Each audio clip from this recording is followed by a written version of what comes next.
Yeah, patikin mushroom. At syempre bago natin i-delete ang video natin sa cellphone natin, i-upload na muna natin ito. At dito nga, nagkayayaan nga kami dito sa labas.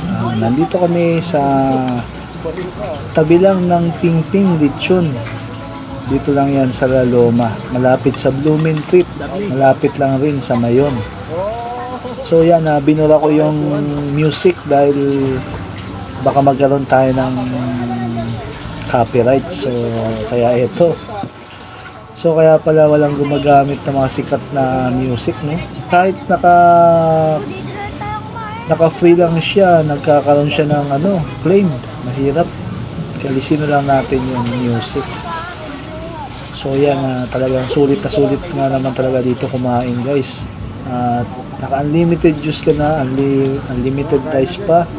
At talagang napakasarap at sulit nga naman talaga mga pagkain nila dito. So dito sa food shop na to, talagang dinadayo ng maraming tao.